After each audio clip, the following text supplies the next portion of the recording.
በስመ አብ ወወልድ ወመንፈስ ቅዱስ አሐዱ አምላክ አማስረው ወረቡዕ ለየካቲት በዛቲ ዕለት አይረፍ ቅዱስ ቄርሎስ ሊቀ ጳጳሳት። አንድ አምላክ በሆነ በአብ በወልድ በመንፈስ ቅዱስም የካቲት 14 በዚህች ቀን የእስክንድርያ ሊቀ ጳጳሳት የከበረ አባት ቄርሎስ አረፈ። እርሱም ለአባቶች ሊቃነ ጳጳሳት 75ኛ ነው። ይህም አባት ፍዩም ከምትባል አገር ነው። በእርሷም ቅስና ተሹሞ ኖረ። ከዚህም በኋላ ከዚያ ለቆ ከምስር ከተማ ውጭ ወደሆነች የኢትዮጵያውያን የጉድጓድ ውሃ ወዳለበት ወደ ቅዱስ ፊቅጦር ገዳም ደረሰ። በውስጡም ታላቅ ተጋድሎን እየተጋደለ ብዙ ዘመናትን ኖረ። የእውቀቱና የቅድስናው ዜና በተሰማ ጊዜ ያለ ውዴታው ይዘው በእስክንድርያ ሀገር ሊቀ ጵጵስና ሾሙት። መንጋውንም በበጎ አጠባበቅ ጠበቀ። በቁርባንና በጸሎት ጊዜ በቤተ ክርስቲያን ውስጥ ሊሰሩት የሚገባቸውን ለካህናት ሥርዓትን ሠራ። በሹመቱም 7 ዓመት ከ9 ወር ከ27 ቀን ኑሮ በሰላም አረፈ። ለእግዚአብሔር ምስጋና ይሁን፣ በረከቱም ከእኛ ጋር ትኑር ለዘላለሙ አሜን። በዚህችም ቀን ሃይማኖታቸው ለቀና ምዕመናንን መምህራቸው የሆነ የአንጾኪያ ሀገር ሊቀ ጳጳሳት የከበረ አባት ሳዊሮስ አረፈ። የዚህም ቅዱስ ዘመዶቹ ከሮሚ ሀገር ናቸው። አባቱም ስሙ ሳዊሮስ የሚባል ኤጲስቆጶስ ነው። እርሱም ስለ ንስጥሮስ በኤፌሶን ከተማ ጉባኤ በሆነ ጊዜ ከ200 አባቶች ኤጲስቆጶሳት ጋር መጣ።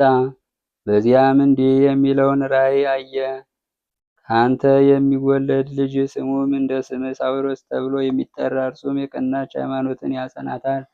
ይህም ኤጲስቆጶስ ባረፈ ጊዜ ልጁን ሳዊሮስ ብለው ጠሩት። ከቤተ ክርስቲያንም ውጭ የሆነውን ጥበብ ሁሉ ተማረ። ከመምህሩም ወጥቶ ወደ አንድ ቦታ ሲጓዝ በዋሻ ራሱን እስረኛ አድርጎ የሚኖር ጻድቅ ሰው ተገናኘው። በእርሱም ደስ ብሎት የአንጾኪያ ሊቀ ጳጳሳት ሃይማኖታቸው ለቀና ምዕመናን መምህራቸው የሆንክ ሳዊሮስ ሆይ መምጣትህ መልካም ነው አለው።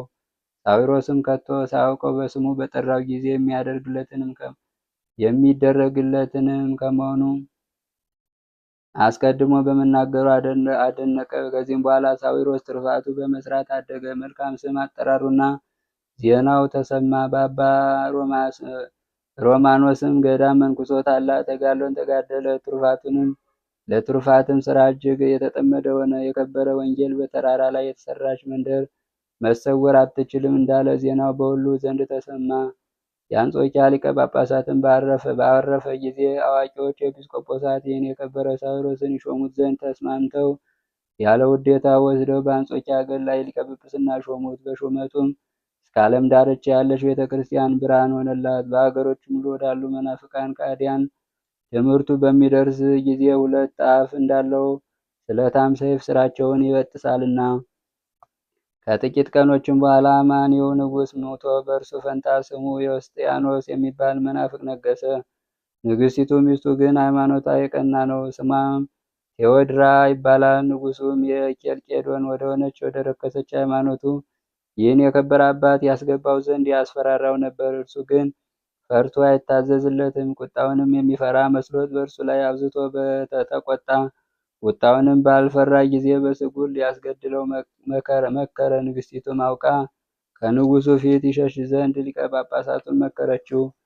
እርሱም በስጉር ወጥቶ ገለል አለ። እግዚአብሔርም የዚህን አባት ሞት አልፈቀደምና ስለ ምዕመናን ጥቅም ጠበቀው። በአንዲት ተራ መነኩሴ አምሳል ሆኖ በቦታዎችና በገዳማት የሚዘዋወርና ምዕመናንን የሚያጠነክራቸው ሆነ።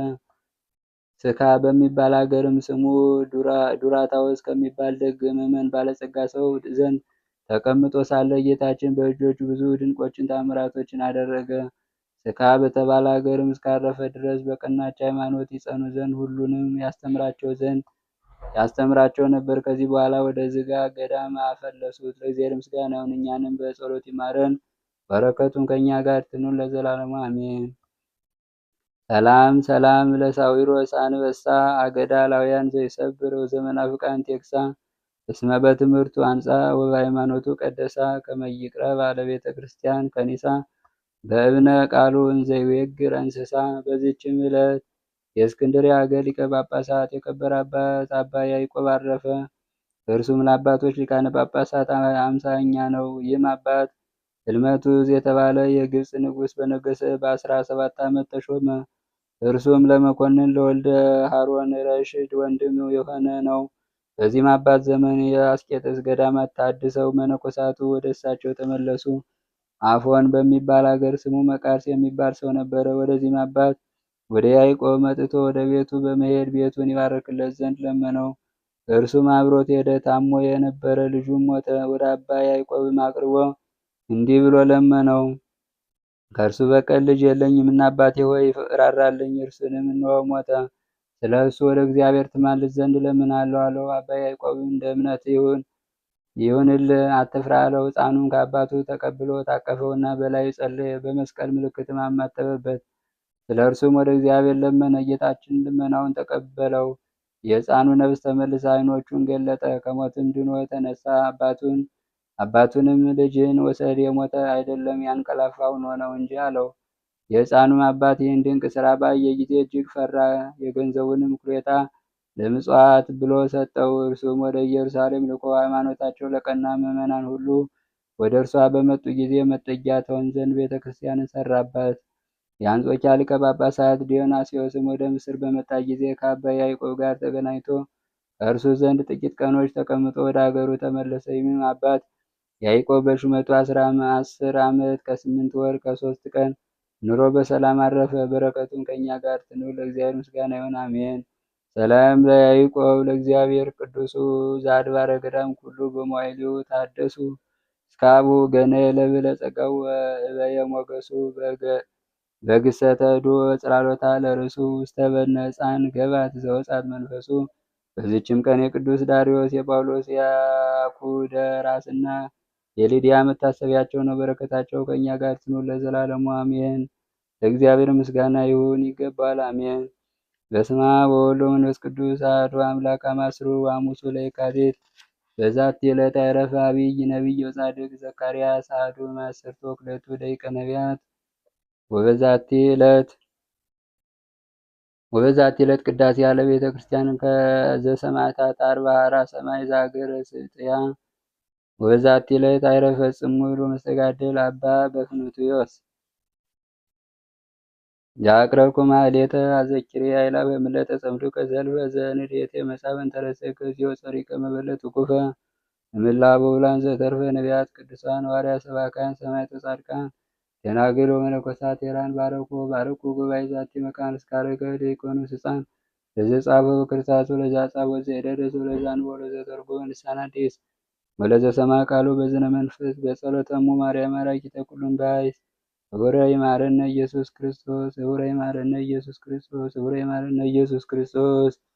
በረከት ረድኤት ይክፈለ በሰላም እንዳሳደረ ሰላም ቀን ያውለን። የአባቶቻችን በረከታቸው ጽንዕት ሃይማኖታችን በሁላችን ላይ ይደር። አቡነ ዘበሰማያት ወወልድ ወመንፈስ ቅዱስ አሐዱ አምላክ። ታምሩ ለአቡነ ክቡር አረጋዊ ጸሎቱ በረከቱ ያሉን ስለ ኩልነ ህዝበ ክርስቲያን ለዓለም ዓለም። ጸሎቱ በረከቱ አማላጅነቱ በሁላችን ላይ ይደርብና ታላቁ ጻድቅ አቡነ አረጋዊ ያደረገው ታምሪ ነው። የኢትዮጵያዊ ንጉሥ አጼ ገብረ መስቀል የቤተ ክርስቲያን ሥራ ፈጽሞ ከክቡር አባት ቅዱስ አቡነ አረጋዊ በረከት ተቀብሎና ተባርኮ ከደብረ ዳሞ ተራራ ላይ ከወረደ በኋላ ወደ ተራራው የመውጫውን ደረጃ ፈረሰና በምትኩ እንደ ዘንዶ ጅራት ያለ ገመድ ወይም ሐብል አደረገ። ከውጭ ወራጅ የሕዝብ ብዛት የተነሳ ሌላ ገመድ እስከተለወጠ ድረስ መነኮሳቱ ለአገልግሎት ይወጡበት ይወርዱበት ነበር። ልቦናን ደስ የሚያሰኝ በብፁዕ አባታችን አቡነ አረጋዊ ካነጋገሩ ጣዕም የተነሳ ዓለም ሁሉ ወደ ደብረ ዳሞ ተስቧልና ያረጀውን የቀድሞውን ገመድ ወይም ሐብል በቤተ ማህበሩ ውስጥ በታላቅ ክብር ያስቀምጡታል። እንደ ኤጲስቆጶሱ እንደ ደቅሲዮስ ልብስና በእባብ መነከስ የታመሙ የእስራኤል ልጆች ከደዌያቸው ይፈወሱ ዘንድ ሙሴ በገዳም ወይም በበረሃ እንደሰቀለው የብረት እባብ ምሳሌ ብዙ ድንቅ ታምራትን የሚያደርግ ሆኗልና ክቡር አባት አረጋዊ ታምራትን የሚያደርግ ሕሙማንን የሚፈውስ ይሆን ዘንድ ገመዱን ወይም ሐብሉን በአንቀጸ ደብሩ ሰቀለው። የሚመስለው ለሌለ ለዚህ ታምር አንክሮ ይገባል። ለእንስሳ ቆዳ ድውዩን ወይም ሕሙማን እንደሚፈውስ ያህል ነውና። ስለዚህም የክብር አባታችን የተራራው መውጫ ገመድ ወይም ሐብል የሥጋና የነፍስ መድኃኒት መሆኑ በሁሉ ዘንድ ታወቀ። ከሩቅ አገር የምትኖር አንዲት ሴት የክቡር አባታችንም የአቡነ አረጋዊን የታምራቱን ዜና በሰማች ጊዜ በቤተ ማህበሩ ከተቀመጠው ገመድ ወይም ሐብል ቆርጠው ያመጡላት ዘንድ ወደ ደብረ ዳሞ ሰዎች ላከች። ባመጡላትም ጊዜ በወገቧ አሰረችው ወይም ታጠቀችው። በዚያን ጊዜ ጸነሰች። የመውለጇ ጊዜ ደርሶ ወንድ ልጅ ወለደችና እጅግ ደስ አላት። ከዚህ በኋላ መነኮሳትንና ነዳያንን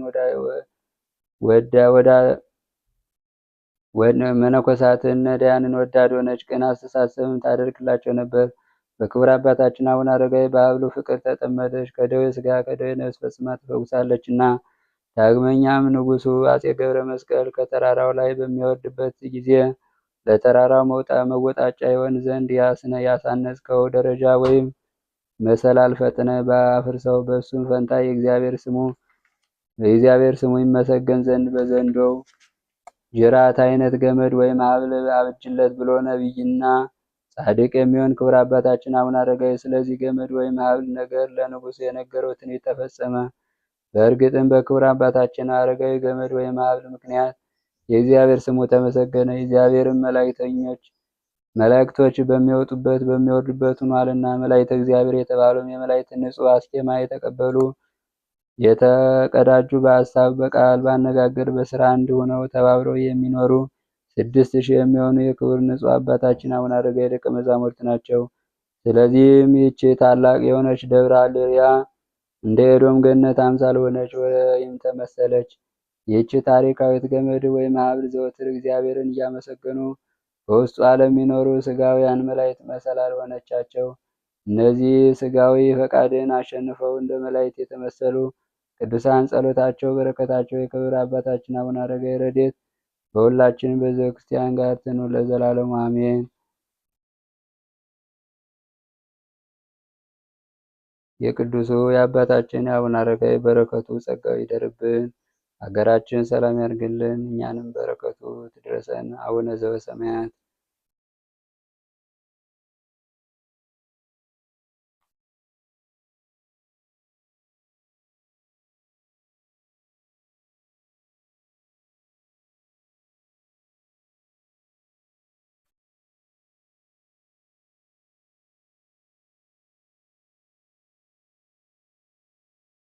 በስመ አብ ወወልድ ወመንፈስ ቅዱስ አሐዱ አምላክ። ተአምሩ ለብፁዕ ቅዱስ መርምና ፍጡነ ረድኤት ጸሎቱ በረከቱ ያሉ ምስለ ፍቅሩ ኩልነ ሕዝበ ክርስቲያን ለዓለመ ዓለም አሜን። ጸሎቱ በረከቱ ለዘላለሙ በእውነት ከወዳጆቹ ከሕዝበ ክርስቲያን ጋር ይደርብና። ታላቁ ሰማዕት ቅዱስ መርምናም ያደረገው ተአምር ነው። በሀገረ ነነዌ አንዲት አይሁዳዊት ሴት እንደነበረች ተነገረ።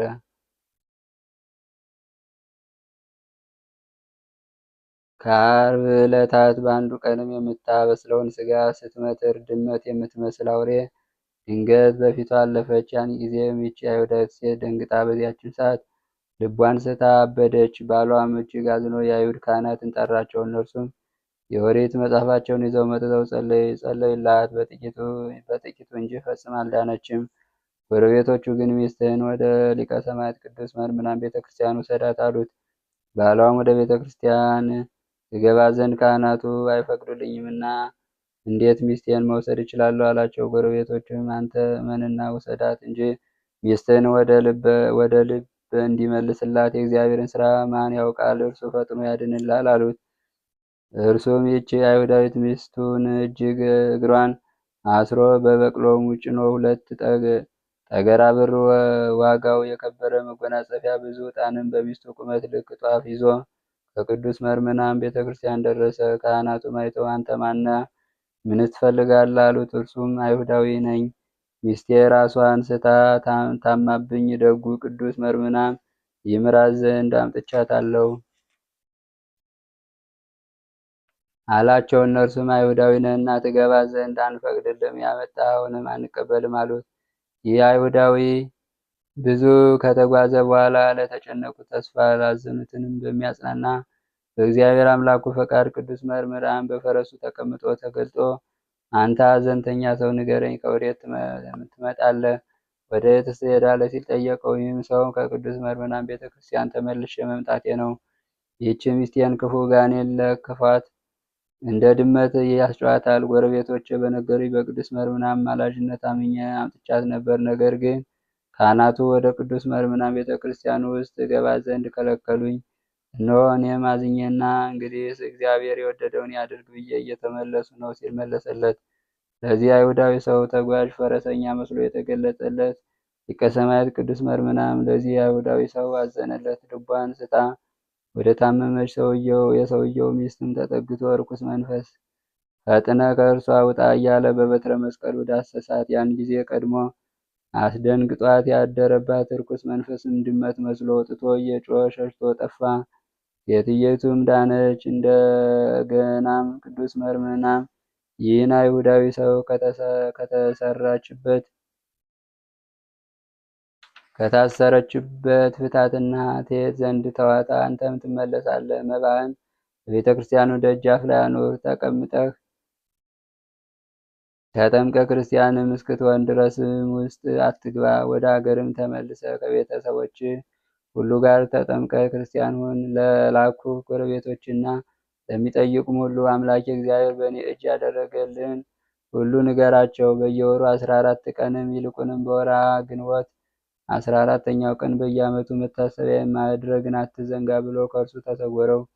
ይህም አይሁዳዊ ሰውም ከዳነች ሚስቱ ጋር የመደነቅ ድንጋጤን ደንግጦ ቆይቶ ወደ ልቡ በተመለሰ ጊዜ ተጓዥ ፈረሰኛ መስሎ የተገለጸለት ንዑድ ክቡር ሊቀ ሰማዕት ቅዱስ መርምናም እንደሆነ አስተዋለ። መንገዱንም በሰላምና በታላቅ ደስታ ተመልቶ ተጓዘ። የክቡር ሊቀ ሰማዕት ቅዱስ መርምናም ጸሎቱ በረከቱ ለእኛ ለወዳጆቹ ጋሻ መከታ የሆነ ለዘላለሙ አሜን። የሰማዕቱ በረከት ረድኤት በሀገራችን በሕዝባችን በሁላችንም በምንሰማ ሁሉ ይደርብን። ሰላም ቀን ያውለን። አቡነ ዘበሰማያት